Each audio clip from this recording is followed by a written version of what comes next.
It starts with the fact that mycorrhiza is the main organism in a healthy rhizospheric ecosystem. It takes up the lion's share of the biomass of a healthy rhizospheric ecosystem, and it becomes this underground web that all of the other organisms, all the other microbes, benefit from, primarily just for transportation to get around the soil.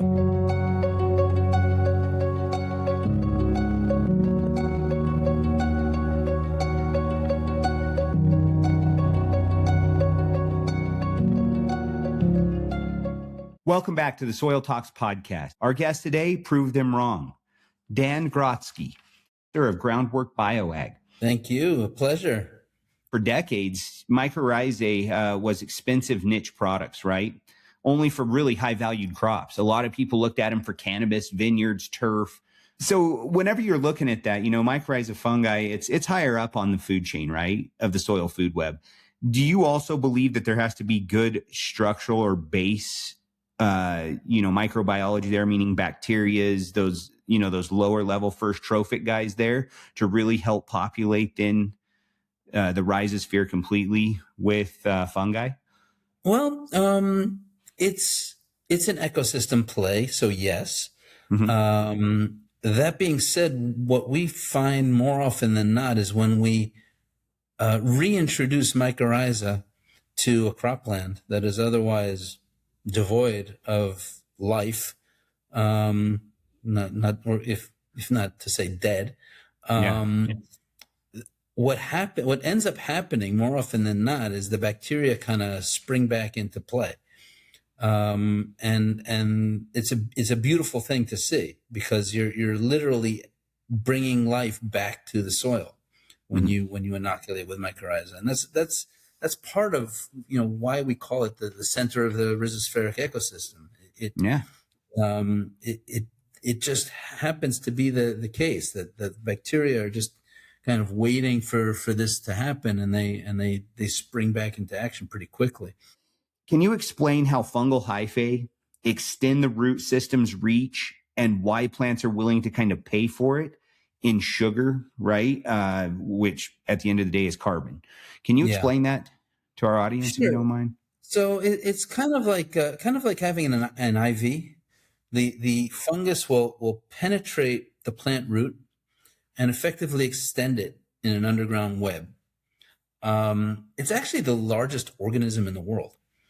And not too many people know that, but I mean, it's microscopic and you can't see the individual hyphae, but one mycelium can cover an entire field or an entire forest, or that's the way it works. The mycelium, which is the body of the fungus, the collection of these hyphae, or that web that we're talking about,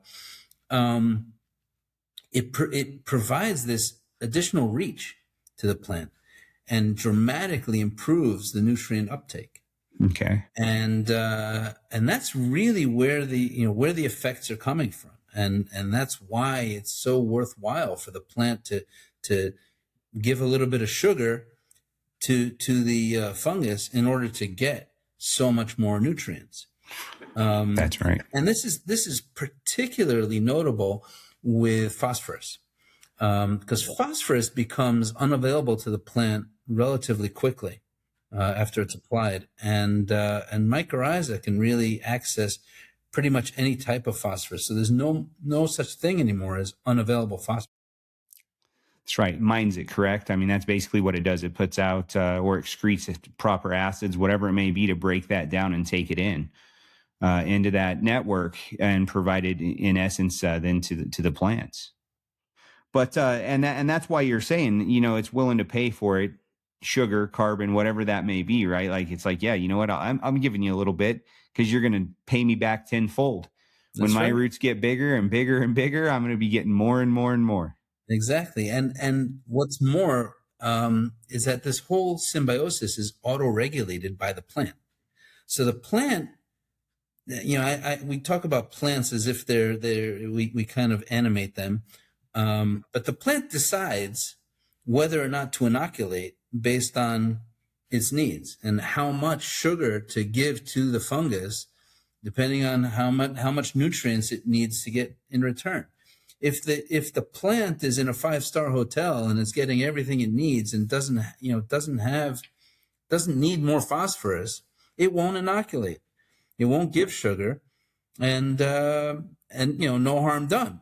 But as soon as it does, it starts pumping sugar into the fungus. The fungus starts going at it and bringing the nutrients in, and everybody benefits.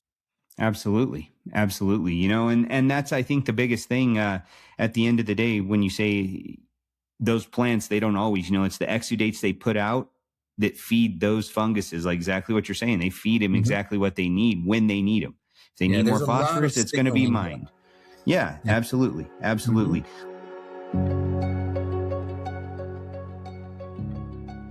And that's the next part about this, the phosphorus crisis. I don't want to say it's crisis, but phosphorus is depleting globally, right? And often gets locked up, which you kind of just talked about. So how does it actually unlock it, though? Like when we get into the nitty gritty of it, right? Like we talked about it a little bit. So is it the exudates? Is it the fungus or the fungi encapsulating it and solubilizing it? What is it exactly then? You could say so. The fungus can break down particles that are organic molecules that have phosphorus that the plant doesn't know how to break down.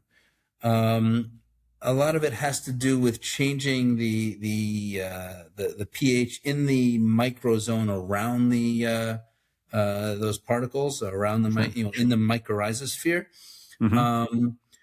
But so ultimately, what's happening is that the access to these to the phosphorus is greatly improved. Absolutely. And then not only that, it's also mobilized. So once the phosphorus is accessed by the mycorrhiza, it's mobilized into the root.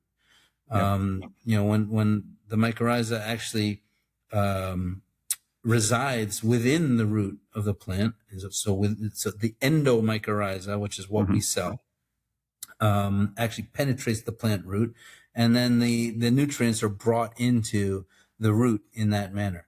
So it's really an effective extension of the root. That's exactly what it is. Just a big root system.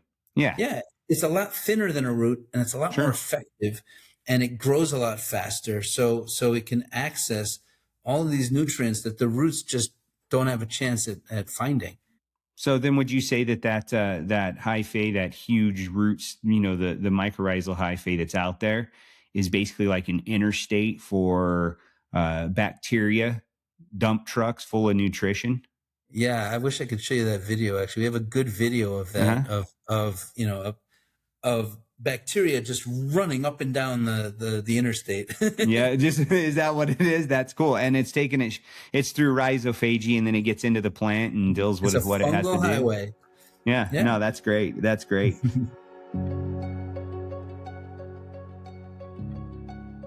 Let's talk a little bit too now about climate resilience. Will you explain how the biologicals help, or how, mycorrhizal fungi help crops survive the extremes like drought, salinity, pH stress, things like that?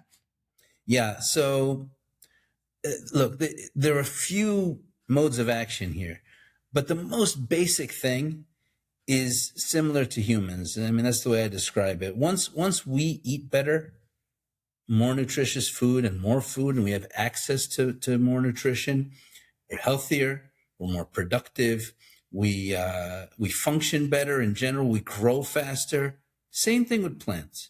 By making by enabling this access to nutrients, the mycorrhiza gives the plant what it needs to grow a lot better and to withstand stress a lot better. And that's really the main mode of action that's going on here. And so when it comes to water stress, when it comes to salinity, pH, poor soils, that's when mycorrhiza really kicks in. That's when we see these huge effects. That's when we get great pictures like the one I wanted put behind me in the video. No, absolutely, absolutely. But that's really that's where mycorrhiza shines. Is when the going gets tough. Gotcha. In very arid soils, then would you say just soils that are Average just soil. tough, like Yep. tough to deal with, hands Yep. down, Yep. just tough to That's deal with. that's when you get a huge effect. But you know what? Even in good soils, even in good conditions, you're still going to have stress sometimes because it might not rain at the right time. It might not, they're different. And by having that buffer of nutrients, the plant can endure a lot more. Um, in addition, the fungus tends to be more robust than the plant itself. So it itself can withstand, as long as the plant is alive, the fungus will live with it and will, be helping it out. It even, there's even like a communication system between the plant and the fungus where when the fungus is struggling, when the plant, sorry, is struggling, when it's under severe stress, it calls out to the fungus, and the fungus starts to sporulate more, so it can actually help the plant more. Absolutely. Is that quorum sensing? Is that what? Quorum sensing? Yeah. Absolutely. Yeah, no, absolutely. And that's the thing is when that quorum sensing happens, it's funny. We talked about that years and years ago, like 2008, and we were like, hey, there's this thing called quorum sensing. People thought we were nuts. And now it's exactly what's happening. It's exactly right, Dan. I mean, it is, it's the plants speaking to the soil, biology, the fungus, everything, and saying, hey, man, like we better, we better giddy up. We better get the troops together. Something's coming, right? Mm-hmm.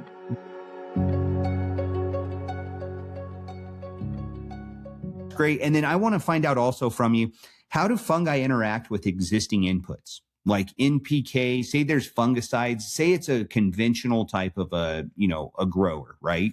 Not organic, but a conventional grower. How do those fungicides deal with, or how do, the fungi deal with like fungicides, NPK, things like that? Right. So I'll divide this into two. So you've got the chemistry, the NPK, you've got the pesticides, and then you've got all the rest, the biologicals, the whatever bacteria you're putting in, whatever other inputs.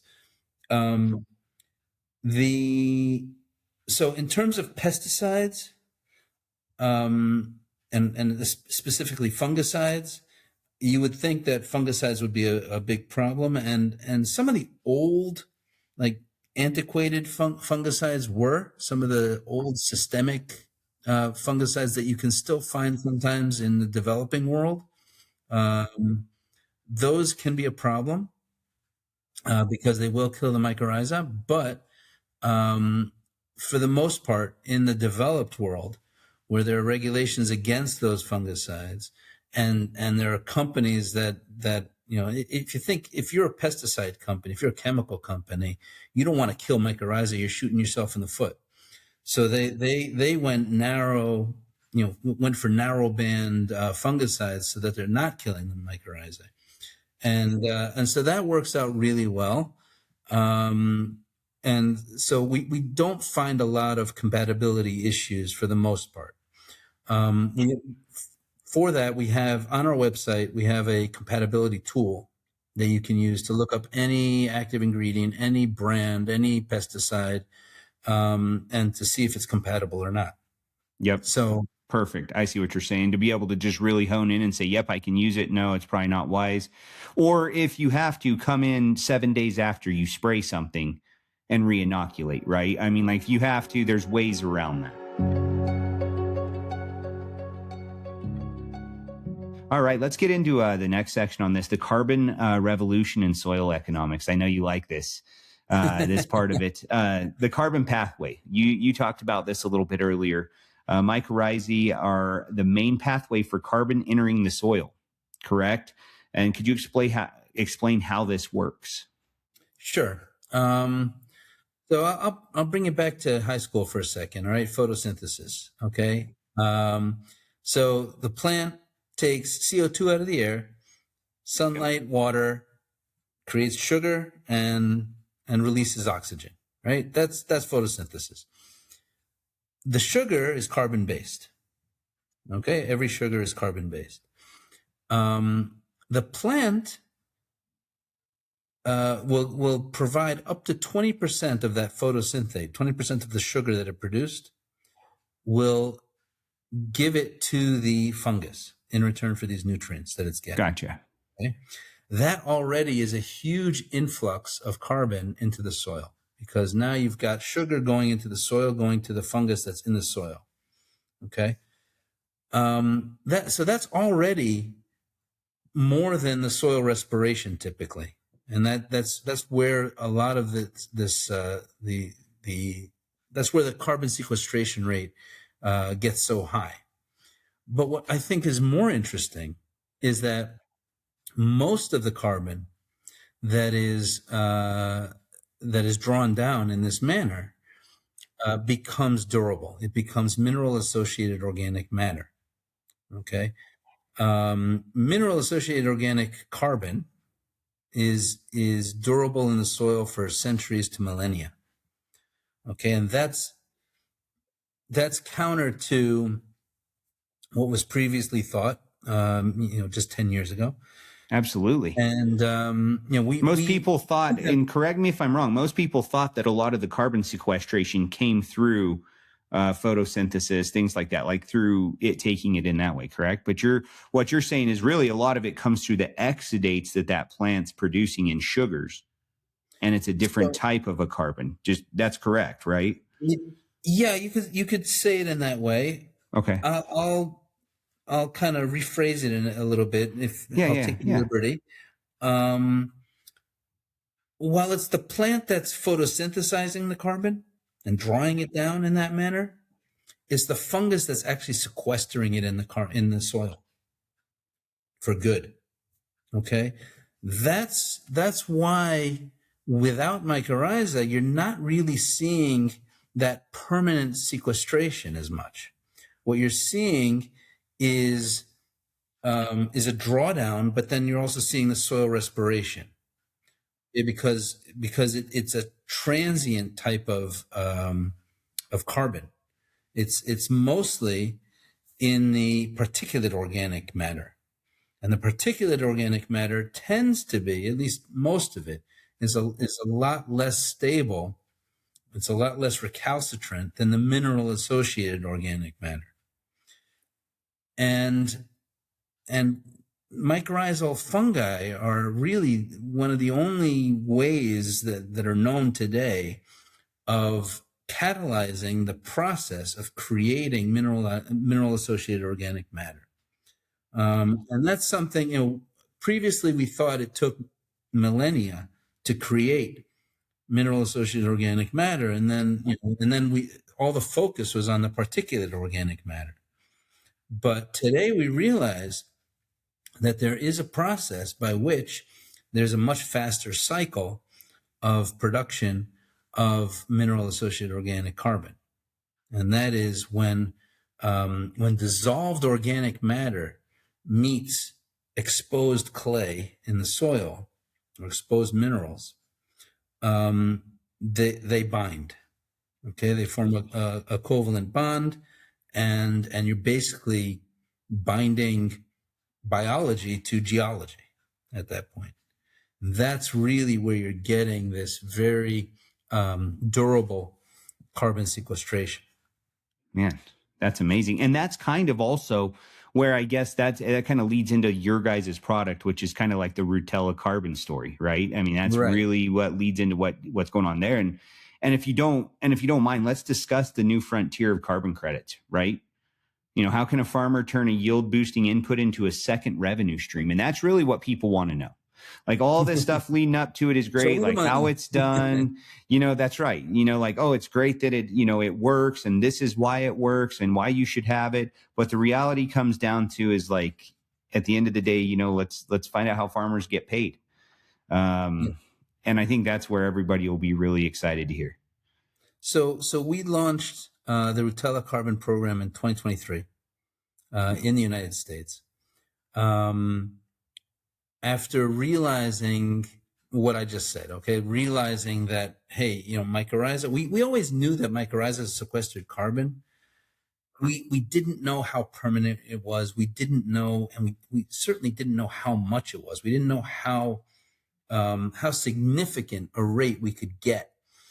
And so back in 2022, we tried it out to see what we have, and the numbers blew us away. Okay, and we thought, it can't be. These are small trials, whatever. It doesn't make sense. It can't be right. But we said, all right, let's try it again. We tried it again. Again, we got huge numbers, and we're like, all right, there's something going on here. It's probably not this big, but even if it's half of this, even if it's a fifth of this, we have to put together a carbon program for this. And that's what we did.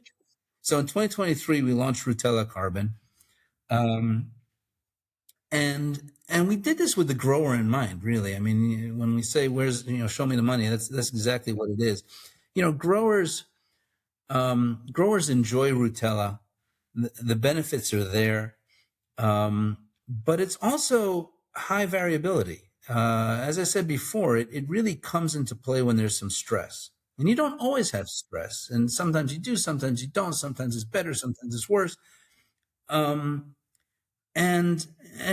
growers who are used to chemical products really want a very consistent, make or break product. And biologicals are not. They're not as consistent. They're fussy. They've got attitude, right? And we found that there was a need to add a revenue stream for the growers that is non-correlated with commodity prices. And carbon credits do that, okay?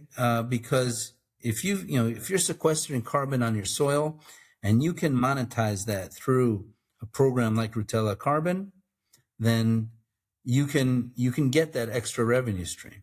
And we're very generous with the proceeds of the carbon sales. We distribute up to 70% of the net proceeds of the carbon credit sales to the pool of growers that are in the program. We have it set up so that the more you sequester, the more you get on your field, which is pretty unique. And we do this by taking a lot of measurements. Yeah, that's what I was going to say. Yeah, like how do you tell like how much are these guys going to get paid out, right? Because I guess that's the question. Yeah, so we went old school with the measurement system. So we're pulling dirt, and a lot of it. Soil samples. And we take it to the lab. Yep, soil samples. We take them to the lab, and we do dry combustion tests under the most rigorous standards. Okay, so it's all under Vera. So Vera VM42, if you're familiar, and those standards are in place, and not only is it under Vera, there's several quantification approaches under Vera, and ours is what's called measure and remeasure, which means that we maintain control plots and treated plots on the field. We measure every year. We take soil samples from the control plots, from the treated plots in the same locations every year. So the samplers they get, they take their tablet with our app, and they have to go to the precise location, take the core out, bring it to the lab, dry combustion. It's all tracked the whole way and all logged in our system. And then we take all of the measurements across all of the fields. This year it'll be north of 500,000 acres that we're doing within the carbon program. And so we take all of those measurements, and then we bring them to Vera. And at the end of the day, it's after validation, verification. There's a huge process that is done. And we take off the uncertainty deductions. We take off the buffer pool. There's a whole process. And at the end of the day, we get X carbon credits. Okay. Yeah. And those carbon credits are then sold on the market, in the voluntary carbon market. Yeah. And then we start breaking down the money and distributing it. That's great. That's really the way it works. Really gives farmers, it gives producers another crop, right? Like that's the reality. And you kind of just talked about it. So are all these farmers then using also the mycorrhizal fungi on their fields? Is that part of that program then? Like, hey, you might want to put this on. They have to be, or they have to. Yeah, that's part of Rutella carbon, is you have to be using Rutella. The product, yeah, it's based on that, and you only use it on the treated fields. You don't use it on the control. Sure. Yeah, and that's understandable. What about poor, like pretty marginal fields? Like, what are they seeing paid out to them then? I mean, even just if on it's average, a field. If you've got a crop, and you're using Rutella, you'll be sequestering carbon. Sure. So that's just all based off tests then. Like it's just how much it's did you? All based off the measurements. Yeah. That's cool. No, I love it. And that's where you kind of talked about the durability of Rutella carbon too. You talked about that earlier and why it's a durable carbon and it stays there. So what about the guy that is a row cropper that uses furrow irrigation and tills the soil every year and goes back? He can be part of the program too, or are there certain stipulations? So we started the program with only reduced till growers, mostly for business reasons. And that being said, ultimately, I think conventional farmers will also be able to benefit. I think, first of all, mycorrhizal inoculants are a great kickstart for the transition into regen ag in general. And for the carbon program, it doesn't really matter, because everything that's happening in the field, as far as we're concerned, is happening for that season, for that year between the measurements. And if you till every year and you re-inoculate every year, theoretically, you could get a very similar effect. But we first of all, we do want to encourage reduced tillage. We do want to encourage regen ag. We think it is a healthier way to go. And also we find that reduced tillage farmers very often are ineligible for carbon credits. They're ineligible for carbon credits because the common practice is reduced tillage in their area, or on their field, if they've been doing it for more than 5 years. And so they're ineligible. They've been doing everything right for so long, and yet they can't enjoy carbon credits. And so for us, a very good initial market to start with is that market of otherwise ineligible farmers who can now introduce a new practice that is not considered a common practice as far as Vera is concerned, and can generate carbon credits on their field, even though otherwise they were ineligible. Man, that's amazing. Yeah, no, that's a great program. And, if you're a producer, it's just another way to be able to glean a little bit off the field, right? It's an important thing, and it's a great program. You put that together. It's not a little bit either. It's a significant revenue stream. I think. It's just starting out, because we're just issuing the first credits from 2023 now. That's cool. What's it looking like per acre, if you don't mind me asking? It's so I don't know if you know the numbers for in general, but usually within regen ag, if you can get about half a ton of CO2 equivalent per acre per year, that's considered pretty good. What we're looking at is between 1.5 to 3.5 tons per acre per year. So it's a lot higher. Now that's a big range. And so far, all of our measurements have been on the higher side of that range. But we also know that there will be worse years, and so we do anticipate being all over that range. But that's pretty much the range that we're seeing so far: 1.5 to 3.5 tons per acre. That's wonderful. Just after applying it, from what I said before, it's all about the amount of sugar that the plant is giving to the mycorrhizal fungi, and then the mycorrhizal fungi just turning around and making that carbon within the sugar more durable. And that switch over from a conventional type of ag over into regen, it's tools like what you're selling, in that fungi. It's microbial inoculants. It's all these little tools that are out there that get you there a lot faster. And that's exactly what you're talking about. When you can build carbon that fast in the soil, it's going to be repaired at a lot quicker rate, and you're going to get onto your, onto business a lot faster. So soil-based carbon, okay, so specifically mineral-associated organic carbon, more durable than other carbon offsets. Okay. It's more durable than your typical nature-based carbon removal technology.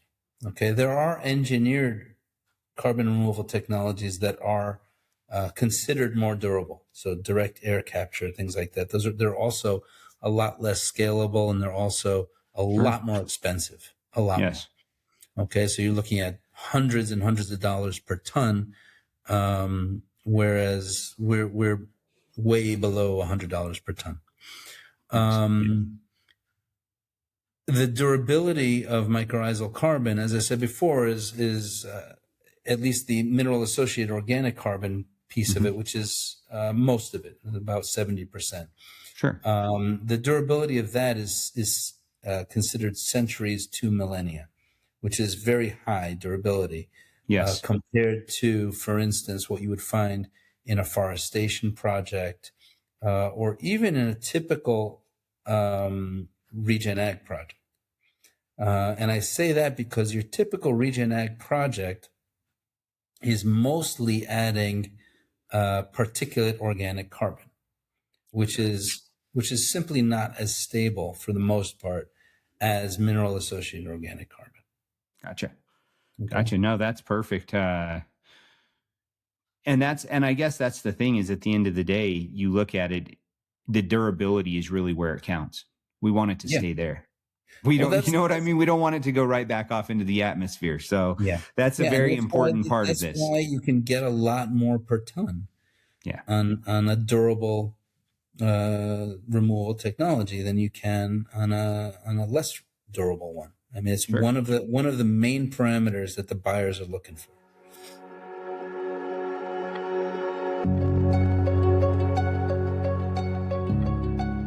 Moving past the sustainability to profitability, right? How do you convince a conventional corn or soy grower to change their protocol? That's a good question. And the first thing I would say is that it's not really a change of protocol. It's not really a change of a cultivation method. It's not a practice change. You're adding powder or liquid in a very small amount to the tote that you use to treat seeds anyway. That's really, and you're doing this once a year. So in terms of the ease of use, and it took us a long time to get to the point where it was that simple. But we always knew that that's what we had to do in order to get off the ground, in order to scale this thing. Because your typical row crop farmer has no patience for anything less than something that fits right into his or her protocol. Yep, 100%. They're not going to change what their grandparents taught them. They're not going to change what doesn't fit in the balance sheet. They're not going to add more equipment unless something really major happens. They want simple. They want foolproof. They want easy. Yeah, they want to integrate in what they're already doing. They want to add it to it. And that's kind of what we did when we started back in 2008 even, is we were integrating biological programs into conventional systems, not changing what they were doing. Exactly. Coming alongside them and saying, hey, let's cut this out. Let's look at this. Let's move things away, mostly inputs, and put more money back in your pocket. At the end of the day, that was the reality. In sustainability in general, there are two schools of thought.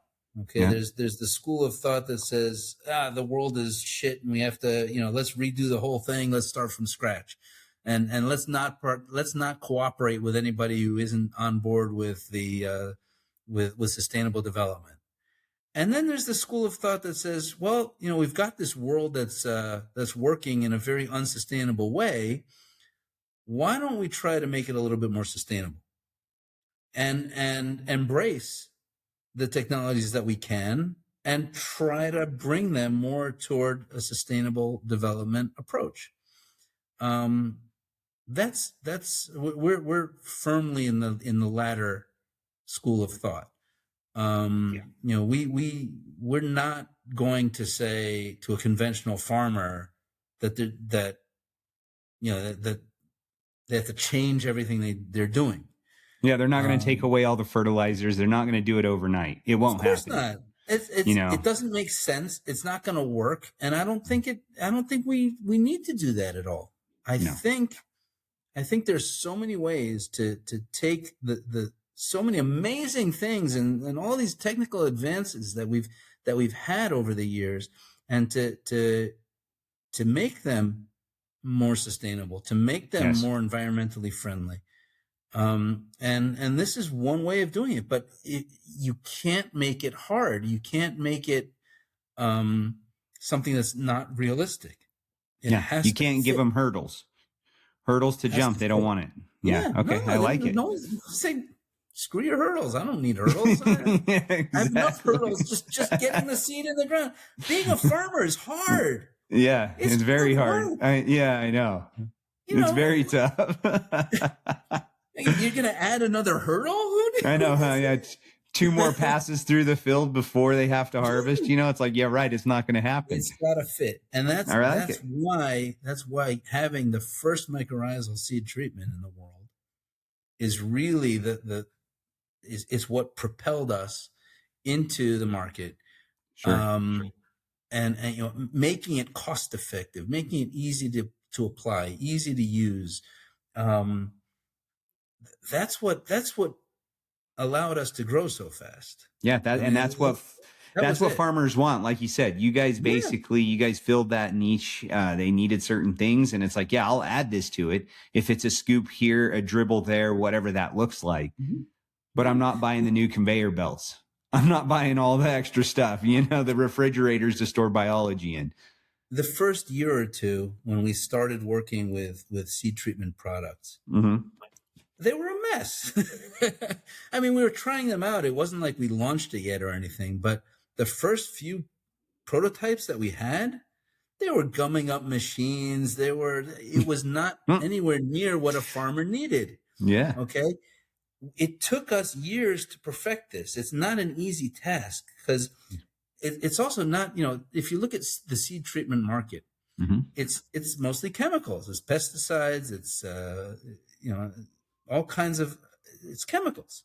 Yes. And getting a molecule onto a seed is not nearly as difficult as getting an entire microbe onto a seed.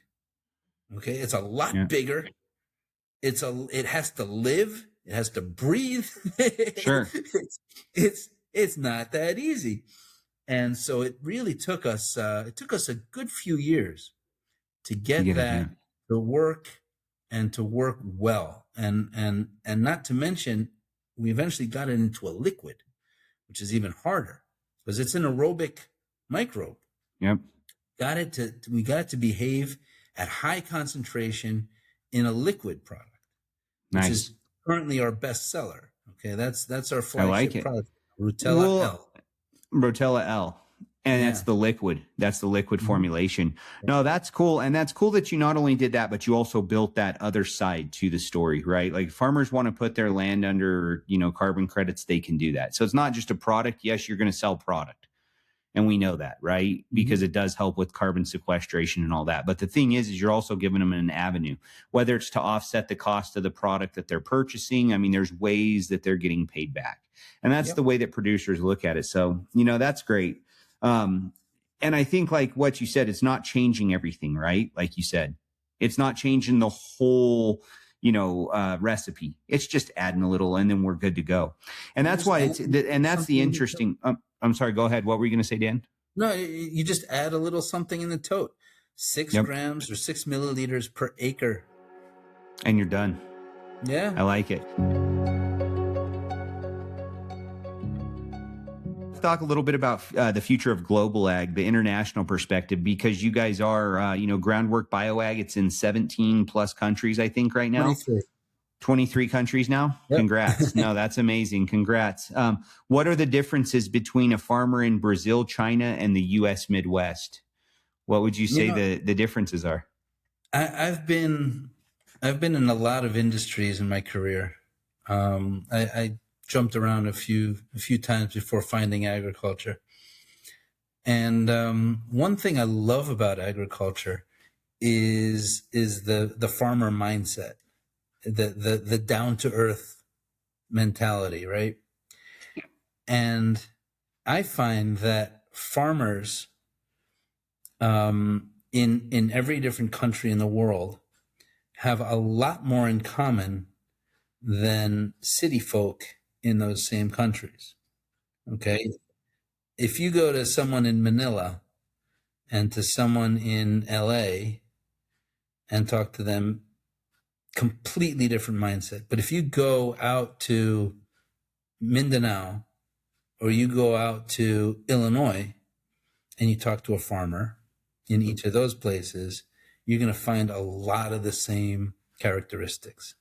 And it's just that I don't know. I don't even know how to put my finger on it, but it's that down to earth is the best way I can describe it. But it's these family values, I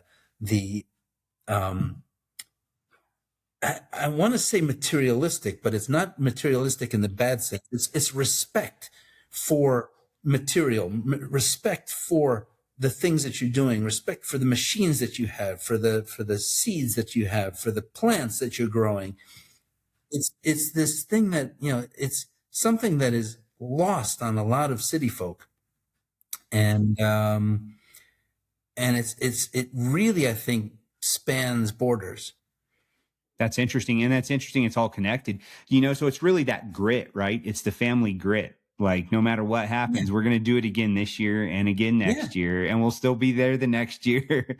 So, no, that's cool. You do it the first time when you're 16, and they say, all right, now I have another 50 times. Exactly. That's exactly right. And that's what the hope is. Well, that's what the hope is, and that's one sad part is there's a lot of, family farms and things like that do close every year. Just because of the family, they don't want to stay around. The kids are like, yeah, I saw grandpa and dad do it. I'm good. Or they sell it off to developers or who knows what it looks like. But if you can start becoming profitable again, it gets fun, especially in the region side or what you're talking about carbon credits, like thinking of different ways to make money from your land. Don't just think that if you plant a row crop or a monocrop that you can only make money one way. There's multiple ways until you get your soil rebuilt, and then you're off to the races. You're talking to someone who went the opposite direction, right? I mean, I started off in software AI. Yeah, I was reading your bio. That was the beginning of my career. But 2008, I made the switch. And since then, I haven't looked back. What's the next big hurdle for groundwork bioag? Seed treatments, you guys have covered. So that's done. Liquid formulations, check. Right? Obviously, you have the powder, right? You have the program, check. Carbon program, check. What's next? AI driven soil mapping. What is it? No, not AI driven soil mapping, but I think what's next on the agenda and where we're going to really need to shine in order to scale is we're going to need to be a lot better with strategic partnerships, a lot better working with some of the other larger companies out there in ag, finding more and more synergies with other products. These are things that have worked very well for us so far, but haven't been as much of a focus as I think they will now. And this could be on the carbon side, it could be on the ag side, it could be on the product side, it could be on the distribution side. There are many ways that this could manifest itself, but I think, now that we're a much bigger player than we used to be, I think what behooves us at this point is really to partner more and to go to different markets that we haven't really penetrated yet, stronger together with partners that are already in those markets. Gotcha. Yeah. And it's tough finding people in these markets doing this stuff. We've been doing it for a while too, and it's starting to come around though. There's a lot of bigger ag distributors. And I mean, those are the guys that do have the reach, unfortunately. It's not the size of our company. I mean, they're bigger than us combined times 10 plus some, right? But those are the guys, they have a large reach. As long as they know how to sell the products and move it out, right, through their distribution, that's the biggest thing. And it's good because the thing is on scale, people will hopefully start to utilize these things. That's the hope, as time goes on. What's your advice for the bio-curious farmer or the next generation of ag tech entrepreneurs? Well, these are two different audiences, and I think my advice would be similar to both, though, and it would be try it out. I mean, you've got so much more to gain than you have to lose by trying out a new innovation, by looking for a new innovation, whether it's the grower or the entrepreneur. You can really benefit a lot, and there's so much out there. In terms of, I mean, it can be mind-boggling sometimes, but there's so much that we haven't found yet. Also, I mean, and this is more to the entrepreneurs, I would say. I mean, to the growers, it's look at some of the products out there that aren't, that you wouldn't have thought of otherwise. To the entrepreneur, I say, you know what? Pick up a hand of dirt, and you've got more organisms in your hand than stars in the sky. Yeah, literally. Take it to a lab. Start looking at what's there, what's good, what's bad, what's needed, what's not.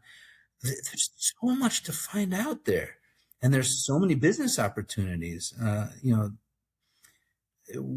think, I went into agriculture because I think it's a grand challenge. Okay, we need to produce as much food in the next 8,000 years as we did in the last 40,000 years. Okay, and we have to do that while we're polluting the soils, while we're changing the climate. This is no small feat. Okay, to feed the earth. And where there are grand challenges, there are grand opportunities, because that's where funding is going to go. Wherever you've got a huge challenge like this, so go for it, do it. Go out there, find the next groundwork, find the next technology that will change the world. It's agriculture in general, and other places where you've got grand challenges, I think, so ripe for opportunity, and so full of innovations that can happen. It's not like apps on your phone where, all right, we've got most of what we need at this point on our phone. Yep. Yep. And if not AI will write the app for you, exactly. Right? It's over. And I don't want to minimize that, because there's a lot to be done there still. But yes, but the chance that you're going to be the next multi-billionaire because you've created an app that shares pictures in a more effective way is very low. But the chance that you can become the next multi-billionaire because you've found a way to improve crop production is a lot higher. Yes. Go for it. Odds are better. Do it. And despite that fact, there's a lot less money going into agriculture than there is in apps. It's wild, Why? isn't it? You know, that's I think that'll change. It will. It will, especially when people start getting hungry. Yeah. Right. I mean, You gotta mess eat, up right? you mess up the global food supply, and guess what? People get hungry. They start getting innovative. So let's we'll get to the end of this. Let you get going. What's your favorite crop to work with? Well, on the one hand, my favorite crop to work with is corn because, I mean, it's just the most ubiquitous. There's so much going on in corn, and everybody's working on it, everybody's optimizing, and it's just amazing. On the other hand, I have to say, I have this habit of whenever I visit a field with that has been treated with Rutella, I taste whatever it is that they're growing. Whatever it is, anything. I even tasted cotton once. Okay, but I'll taste it because it's part of the thing. It's part of visiting the field is tasting that crop. And so I would have to say that the favorite time that I tasted was when I visited a habanero greenhouse.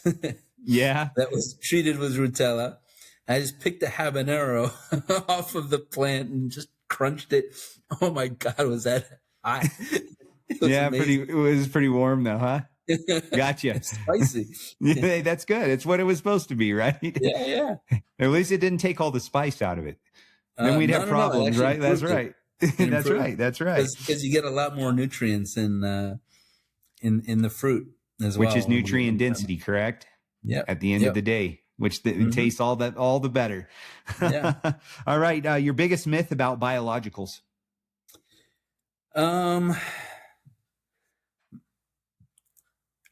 This was a hard one. It took me some time to think about what the biggest myth is. I'd have to say that it has to do with what I said before, where everything where everything's done, and okay, there are biologicals and they're a bunch, and I don't think I'm going to be able to create a biological that's going to be the next big thing. I think you can. I think there are so many biologicals out there that haven't been discovered yet. That we're still very far, far from saturating this market, and I think that's the biggest myth. That's fair. That's fair. Yeah. I like it. I like it. And it's true. It's true. I mean, because, how many of the microbes do we really know at this point? Fungi. Like, let's go through it. Nothing. Exactly. Nothing. I mean, there's stuff out there that's just sitting there just like, hey, you haven't even found me in what I do. Yeah. Think about it. What's easy. Yeah. Right. That's right. Some of I don't want to bash anybody, so I won't go into what's easy, but there are a lot of products out there that are easy to produce. Sure. And that's what's flooding the market these days. Yep. Go a level higher, make it a little bit harder to produce, but a lot more effective, and you'll get into some really, really interesting territory. A little bit more broad spectrum, would you say then, Dan? Yeah. As broad as you can get, huh? When you're looking for stuff, yeah. Go broad. Absolutely. Yeah. Absolutely. All right, here we go. One thing people get wrong about soil. Oh, people don't realize its importance. Its importance and how dire the situation is with soil. Our croplands have really been overly harvested, overly cultivated. I mean, and are aching and are lacking life. And at the end of the day, soil is at the heart of our food systems. It's at the heart of our climate systems. And I don't think most people understand how influential that is in our lives, in our daily lives. And every time they crunch an apple, they're depending on a healthy soil that produced that apple. And it's time we stop treating soil like dirt. To the next level. When you say that, manufacturing and products go to the next level, start taking what you walk onto the next level. And we Yeah. see that a lot as we go onto farms, take care of what you have. It's an investment, man. The soil's an investment. And if you take care of it, it's going to take care of you for years. I think for the most part, growers do get it. Yeah. They do see the soil as their asset, but growers are not most of the population. They're not most people. Yeah. I think most people on Earth don't get it like the growers do. Yeah. And that's fair. And those social systems and those socioeconomic systems put a lot of pressure on the growers to sometimes, cut corners. Sure. When it comes to preserving their main asset, even if they realize that it's their main asset, even if they realize the importance, they still need to make a buck. They still need to feed their families. Yep. And so the pressure is huge, and that those two things shouldn't negate each other. They should work hand in hand. You should be able to be compensated for being the steward of your land, and not be penalized for being the steward of your land. And we need to somehow create socioeconomic systems that support that a lot more, support the idea of compensating growers for being stewards of their land. And that's where nutrient density comes in, correct? I mean, I think that's one of the big entry. Yeah. I think that's one of the big entry points. It's where carbon credits come in. Yeah. Which all equates to nutrient density. It kind of all works in unison with one another. Yeah, it's true. You build carbon in the soil, you build healthier soils. Nutrition goes up as long as it's there. Comes in also, I would say. It's doing things that are right for your soil, and yet also doing things that are right for your pocket. Yep. Making sure that you can still, actually make money from farming and put more than what you have been in, for years, for decades at this point. Perfect. Give us your parting thought, if you would, on the legacy of soil health. Like, we're just getting into it. I've been doing, like, you got into it in 2008. That's when we started Rocky Mountain BioAg in 2008. Okay. And, you look at it where it's come to now. Now let's look at the rest of it. Like, where's it headed? The legacy of it. Is it going to be the new norm? What is it? I don't know. I think we still don't know what the new norm is going to be.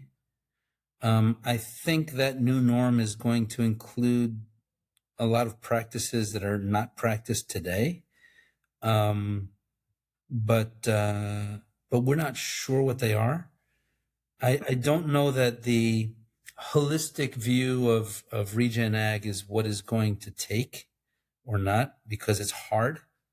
It's not as scalable as I would like, on the one hand. On the other hand, conventional ag is not going in the direction of preserving that main asset that we're talking about, the soil.